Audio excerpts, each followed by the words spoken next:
In the last lecture, we have seen this theorem: a linear operator A is infinitesimal generator of a uniformly continuous semigroup if and only if the operator A is a boundary linear operator. For this, what we have seen is only one side of the proof, that when A is a boundary linear operator, then that A generates one semigroup, or in other words, A is infinitesimal generator of a uniformly continuous semigroup. Okay.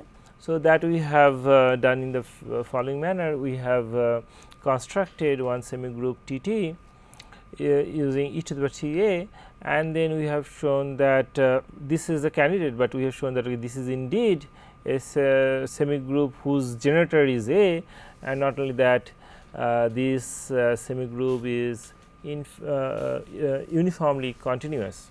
Okay. So, that is the thing what we have seen here. Okay. So, this part was done. Next, what we would do, the reverse side reverse side of the statement, which is not much complicated. So, what is this? This is that you have a uniformly continuous semigroup T T. Okay. You just need to show that its generator is boundary linear operator.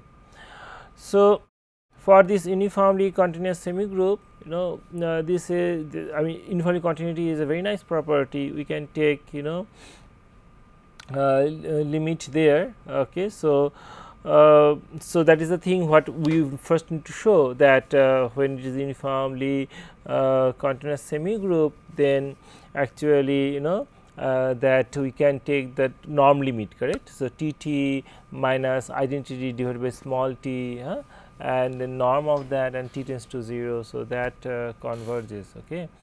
So, that is the thing what we need to show. We just know that if it is uniformly continuous, we just know that t of t minus identity, that norm goes to 0 as small t goes to 0, correct. So, that does not necessarily mean that t of t minus identity divided by t, okay, that would also converge to, that would also converge somewhere. It does not necessarily mean. However, that actually is true. So, that needs little justification that we are going to see in a standard manner. So, what we do is that we first observe that okay, so for a small positive constant rho, okay, so we consider this difference identity minus 1 over rho integration 0 to rho t of s ds. Okay.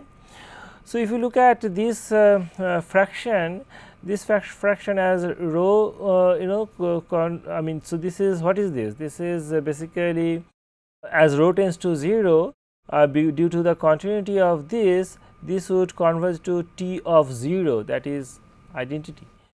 So, this is coming from uniform continuity of this t, that this whole thing would go to 0 as rho goes to 0. Now, I can therefore choose some positive rho sufficiently small such that this norm is less than 1. Okay. Now, we know that whenever I have an operator B such that norm of I minus b is less than 1, then B is invertible, correct. Okay. So, here we apply that. Okay. So, since this I minus this norms I minus this operator's norm is less than 1, so this operator would be invertible. So, or in other words, so here it is just scalar multiple. So, we can say that integration 0 to rho t of s ds. Okay. So, this would be an operator, correct, because the integration of operator, correct. So, this is invertible.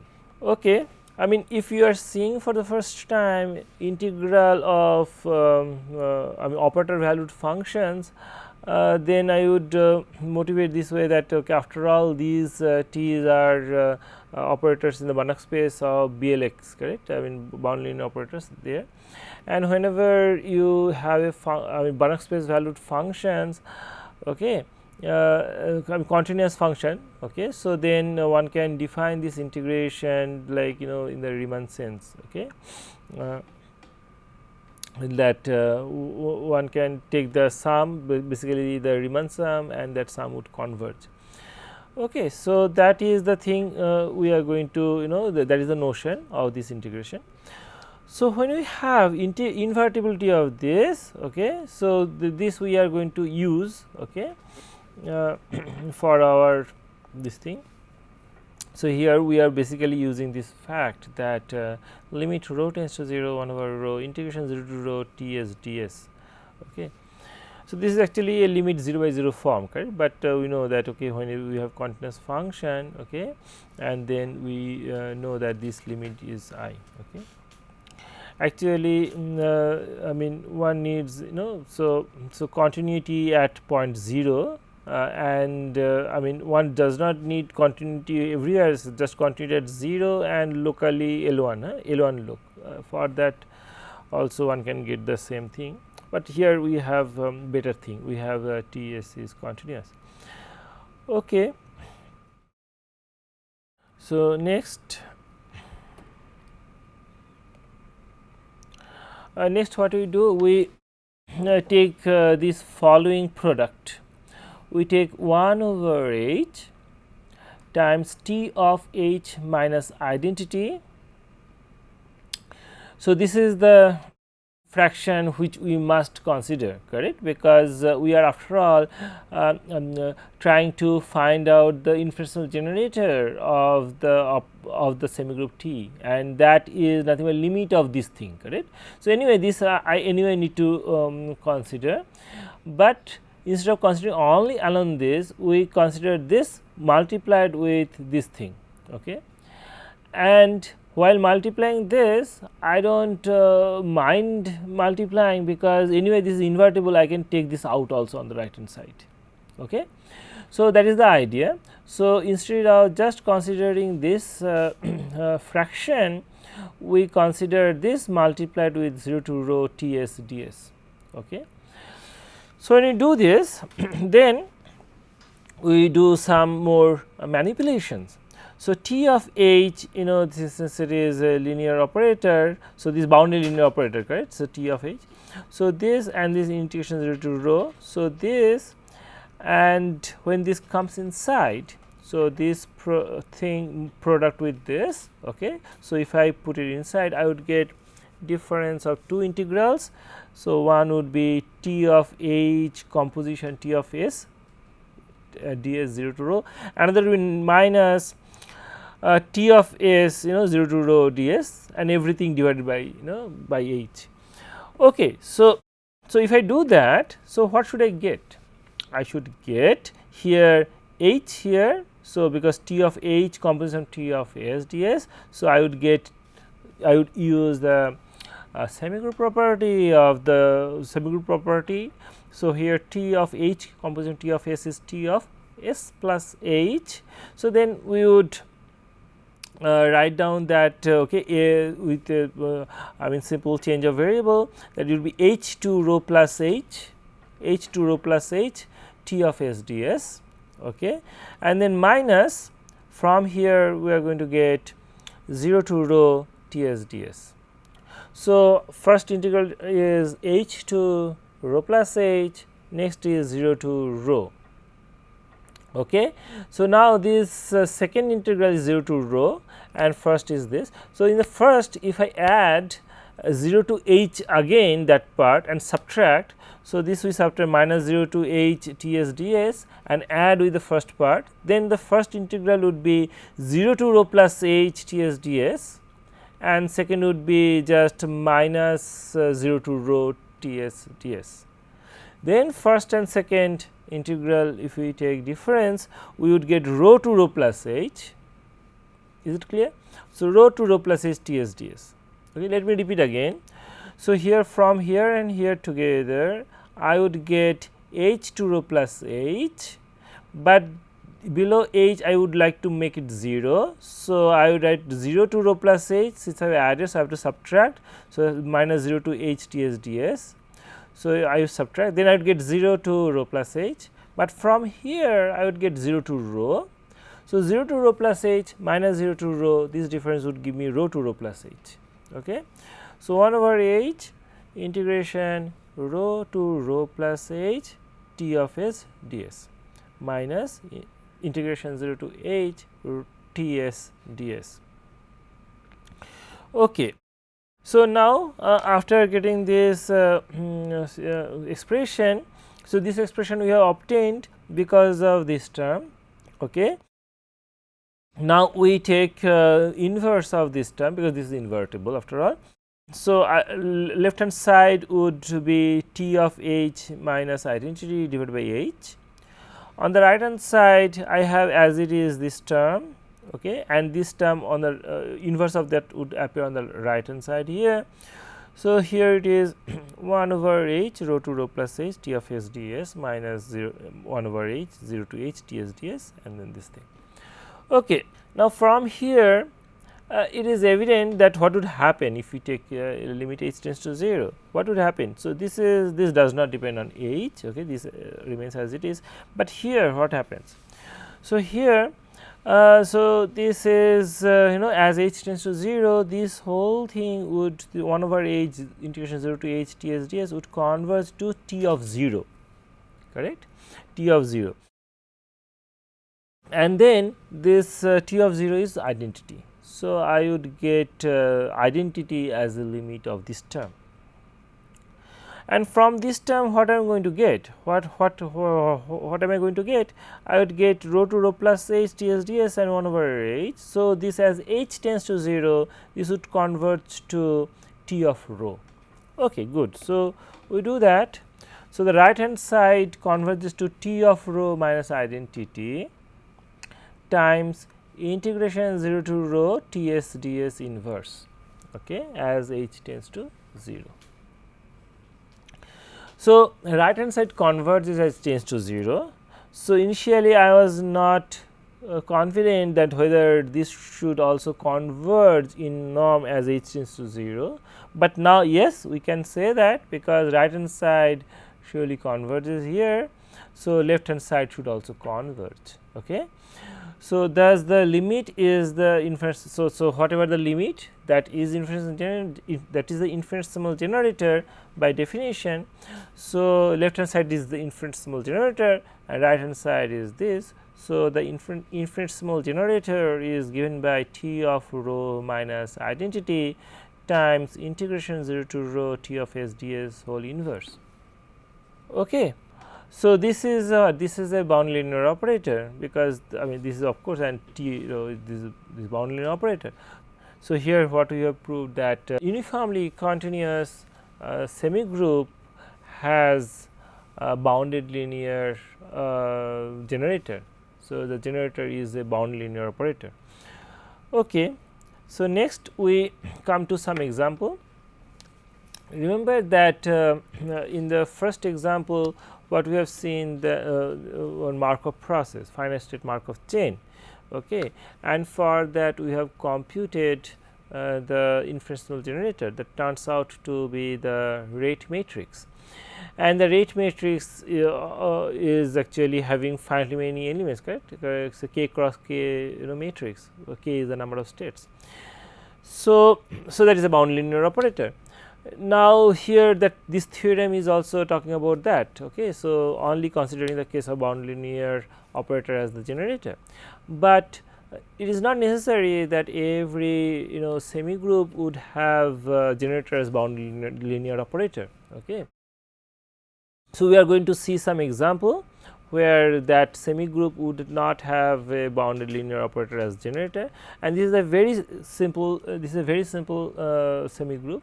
I have chosen this very simple semigroup just because to emphasize the fact that most of the semigroup what we are going to discuss or what people encounters do not have generator. I mean what I mean to say that at the time of studying differential equations etc., okay, or any dynamics, continuous dynamics.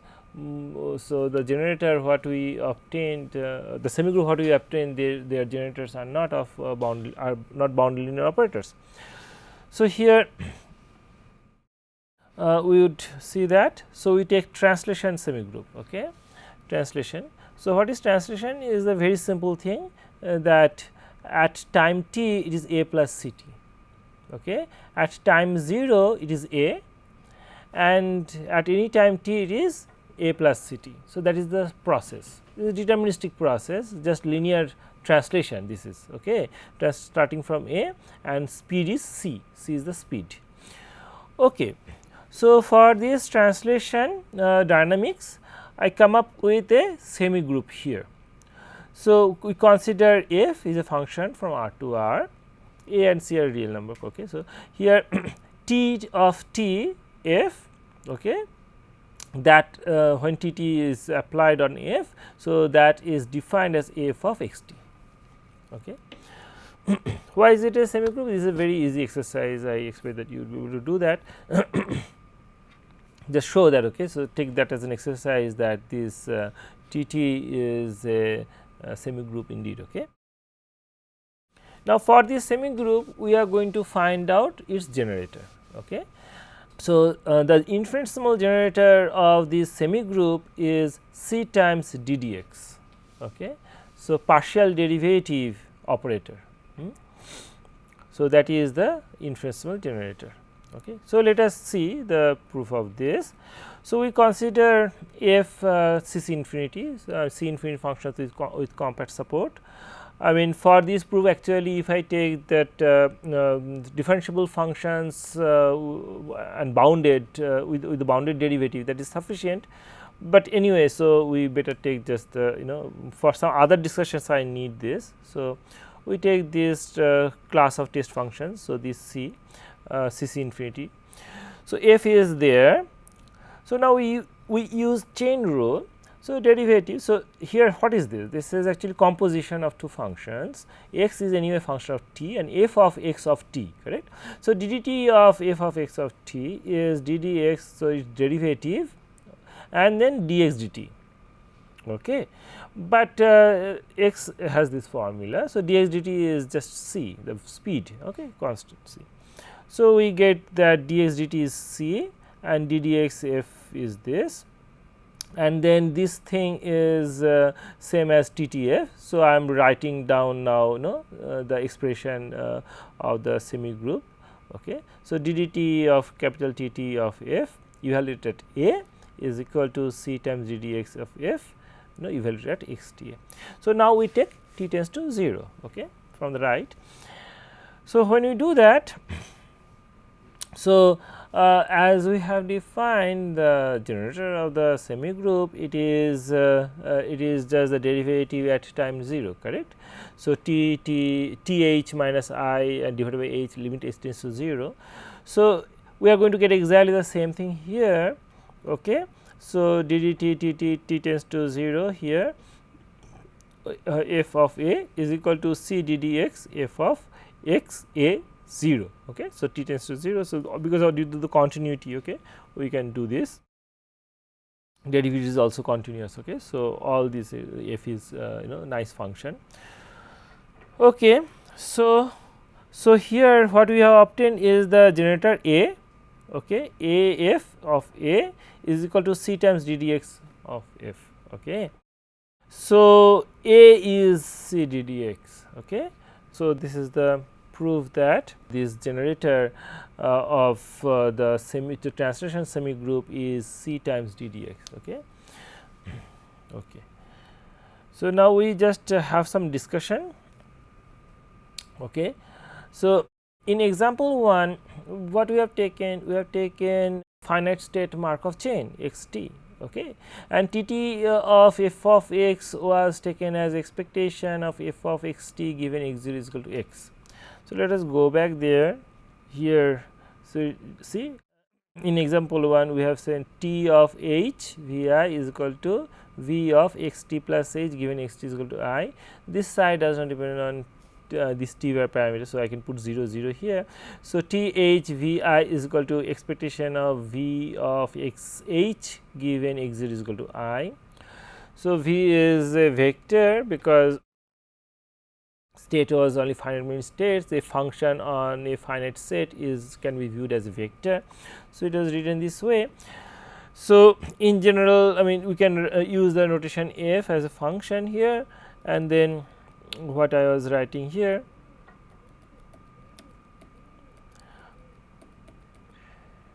that T t of f of x is equal to expectation of f of x t given x 0 is equal to x. Okay. Now, this right hand side, what is its formula? We can actually write down this thing, correct. I mean, is expectation after all of x t. So, if there are finite many states. So, this expectation is equal to summation over all possible f of j times p I j t, sum over all possible j, correct. So, what is p I j? Where the matrix value function t to p t, where p t is that p I j. Okay. So, this matrix is called transition function. Okay. So, this semi group can be written in terms of this matrices, and then this matrix can also further be written as p of t is e to the power of t lambda. Okay. That we have I mean, that we know, because that is actually coming from the discussion of what we already had. So, here next in example 2, we have considered T t of f x is equal to f of x t, where so here it looks a little different from there. Okay. So, above, because here x 0 is equal to x, but it is not very different also, because here f of x t, where this process is such that it starts from x. Okay. So, here also starts from x. Here you do not need to take expectation, because it is deterministic after all. So, it is quite similar as before, and then here we can write the Taylor's expansion, okay, to get for every f c c infinity functions that T t f of x is equal to f of x t. But this, if you write down Taylor's expansion of this, what are you going to get? We are going to get f of x t is equal to f of x 0 plus derivative and then ds dt, and then 1 over 2 factorial, then second order derivative, all these things, and then this t square, c square, etc. So, if you take those operators, okay, together and can view that, okay, this operator is multiplying again and again, then you see that this is nothing but exponential expansion of the exponential function of the operators. So, from there one can write down e to the power t c d dx f x. Okay. So, here also, so as before, here say for example, for this cases the semi group I can write down as t times of the generator. Here also for these special cases of function which is c c infinity, so that we can take all these summations, all this makes sense. So, there also we can write down this manner. Otherwise, I mean, if we do not take f from here, it does not make sense, because this is not a bounding operator. However, when f is infinity, those summations make sense, because the power series converges, correct, the Taylor series converges. So, we can write down this way. Okay, thank you very much.